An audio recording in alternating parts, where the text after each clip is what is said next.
Rafale को लेकर इन्होंने एयरफोर्स पे अविश्वास पैदा करने का प्रयास किया। देन इन्होंने सर्जिकल स्ट्राइक को लेकर आर्मी पे अविश्वास करने का प्रयास किया। आप हिम्मत दिखाकर देश हित में बात करिए सुधांशु जी, और देश हित में कहिए हमें कुछ छुपाने की चीज नहीं है। मैं तो फिर भी कहूंगी सुधांशु जी, एक दलाल बनने से बेहतर है कि प्रवक्ता बने रहो जो जनहित की बात उठाते रहे। वैसे प्रियंका जी, ऐसी ओछी अभद्र बकवास टिप्पणी आपको नहीं करनी चाहिए थी दलाल वाली, मगर फिर भी मेरा वो स्तर नहीं है कि मैं इस स्तर पे जवाब दूंगा, मगर मैं कहता हूं फिर आपका मैं स्वागत करता हूं। प्रियंका चतुर्वेदी सुधांशु त्रिवेदी जी को अडानी का दलाल बोल रही थी तो सुधांशु त्रिवेदी जी ने एक सवाल पूछ लिया जिसका जवाब प्रियंका चतुर्वेदी नहीं दे पाई और भाग निकली। तो चलिए सुनते हैं इस डिबेट को। उससे पहले इस वीडियो को लाइक और चैनल को सब्सक्राइब करना ना भूलें। गाड़ी स्टार्ट कर। भारत के कोर्ट में जो भी होगा वो निर्णय होगा, मगर अफसोस कि कुछ लोगों को अभी भी विपक्ष बाहर ज्यादा नजर आता है। और प्रियंका जी पहले स्टेटमेंट में बोली थी ना कि सोलर एनर्जी की कंपनियां हैं, तो मैं करोड़ों दर्शकों से कहूंगा अभी अभी अपना मोबाइल खोलिए और चेक करिए कि सोलर सेल्स के प्रोडक्शन में किस देश का वर्चस्व है। 90% चाइना का है और सोलर एनर्जी के फील्ड में 80% चाइनीज कंपनीज का है। बस उसके बाद सारा खेल समझ में आता है। और प्रियंका जी को शायद न पता हो, उनसे पूछें कि यूएस का वो जो अटॉर्नी है जिसने रिपोर्ट लगाई है उसका नाम पता है क्या है? हम उसमें आप वो नहीं करेंगे, बीच में डिस्टर्बेंस हो। उसका नाम है ब्रायन पीस जी, जो डेमोक्रेटिक पार्टी के सांसद चक शूमर का दोस्त है।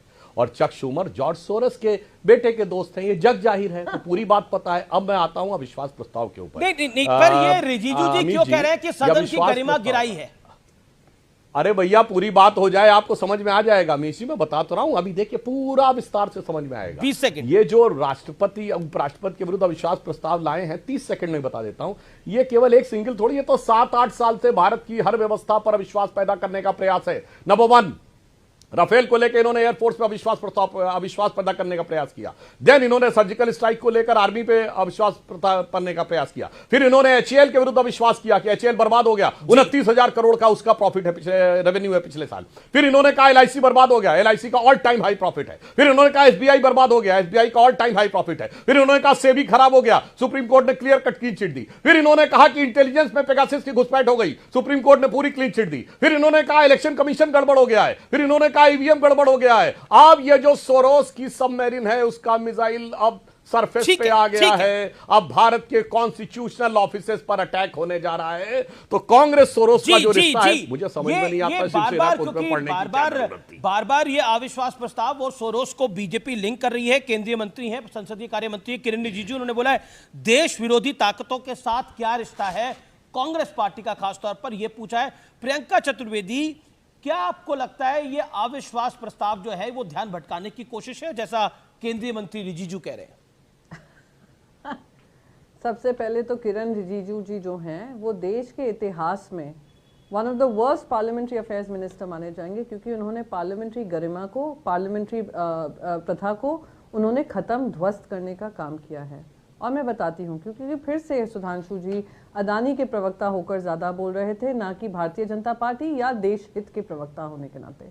सबसे पहले उन्होंने सोलर पावर प्रोजेक्ट्स की बात की कि हाँ ये बात सच है कि चाइना से सबसे ज़्यादा आता है, और उसका बात के विरोध हम बार बार कर रहे थे कि एक तरफ आप मेक इन इंडिया की बात करते हैं, दूसरी तरफ आप चाइना में जो हमारा ट्रेड गैप है उसको लगातार इनके ही कार्यकाल में बढ़ रहा है। दूसरी बात बताती हूँ, वो जो सोलर सेल्स अडानी समूह के भी आती है ना सोलर पावर प्रोजेक्ट्स में, वो भी चाइना से आती है, क्योंकि वीजा नॉर्म्स टफ कर दिए थे चाइनीज एक्सपर्ट्स को इंडिया में आने के लिए। वही पावर प्रोजेक्ट कंपनीज गई थी सरकार के पास कि प्लीज आप चाइनीज वीजा नॉर्म्स इजी कर दीजिए, वहाँ के जो एक्सपर्ट्स हैं वहाँ पे हमारे देश में आए, हमारे देश में काम करें। इन्हीं की सरकार ने वो वीजा नॉर्म्स ईज किए हैं, हमने नहीं किए हैं। तीसरी बहुत महत्वपूर्ण बात, ध्यान भटकाने का मुद्दा कौन कर रहा है? ये मुझसे कहते हैं अरे आप यूएस कोर्ट्स की इंडाइटमेंट देख रहे हैं। अरे यूएस कोर्ट्स छोड़िए, आप हिम्मत दिखाकर देश हित में बात करिए सुधांशु जी, और देश हित में कहिए हमें कुछ छुपाने की चीज नहीं है, अडानी को कुछ चीज छुपाने की चीज नहीं है। अभी हम ईडी की कार्रवाई करते हैं, अभी हम आईटी की कार्रवाई करते हैं, देखते हैं कौन वो घूसखोर हैं और कौन वो घूस लेने वाले हैं, चाहे वो राज्य सरकारों के हों या सेकी के हों, हम सबको पनिशमेंट देंगे। पर नहीं, आप में वो हिम्मत नहीं है। जी प्रियंका, आप जानते हैं कि आपको अडानी का बचाव करना है। Last but not the least मैं बोलूंगी, ध्यान भटकाने का काम अगर हुआ है, अडानी को बचाने का काम हुआ है, तो ये केंद्र सरकार की तरफ से हुआ है। पहली बार इतिहास में होगा जब पूरा का पूरा ट्रेजरी बेंचेस ऊपर उठकर चिल्लम चोट कर डिस्कशन नहीं होने देता है। हम कहते हैं पूरी 2 दिन का डिस्कशन करो इस पर, हम करने को तैयार है। ठीक है, ये इंपॉर्टेंट पॉइंट है। इन्वेस्टिगेशन करो, डिस्कशन और डेलिब्रेशन, हिम्मत Sudhanshu, discussion and deliberation is part of parliamentary democracy. जितना मेरे को समझ में आता है, discussion and deliberation is part of parliamentary democracy. और आपको बार बार क्यों लग रहा है कि विपक्ष जो है, खासतौर पर कांग्रेस जो है, वो सरोस के मुद्दे से ध्यान हटाने के लिए ये पूरा खेल खेल रही है? क्यों लग रहा है? हाँ, मैं जवाब देता हूं। क्योंकि जेपी नड्डा ने भी अभी कुछ देर पहले बोला है कि धन्यवाद देता हूं कि देश विरोधी ताकतों के साथ खड़ी हो गई है कांग्रेस पार्टी। हाँ, मैं बता रहा हूं, प्रियंका जी को मैं धन्यवाद देता हूं। उन्होंने स्वीकार कर लिया कि चाइनीज कंपनीज का एक छत्र राज्य है पूरे विश्व में, जिस सेक्टर के ऊपर, उसी सेक्टर में सारी समस्या उत्पन्न हो रही है। तो किसी को 2+2 = 4 समझने के लिए बहुत जरूरत नहीं होगी। दूसरा, भैया बात आ रही है कि अडानी ने दिया पैसा राज्य सरकार को। अब भैया ना राज्य सरकार आपकी बोल रही है ना वो बोल रहे हैं, खामखा में केंद्र सरकार बीच में आ जाए। परंतु मैं यह भी बात कहना चाहता हूं, जो आपने यह कहने का प्रयास किया है, इससे यह बात बहुत साफ हो जाती है कि विपक्षी गठबंधन का, चलिए प्रियंका जी, कांग्रेस के अलावा एक पार्टी बताइए जिसने अडानी पे नोटिस दिया हो। आप तो राज्यसभा में थे, आपकी पार्टी ने दिया था क्या? समाजवादी पार्टी ने दिया था क्या? तृणमूल कांग्रेस ने दिया था क्या? 42 267 के नोटिस आए 9 अलग अलग विषयों के लिए। सिर्फ और सिर्फ कांग्रेस ने नोटिस दिया।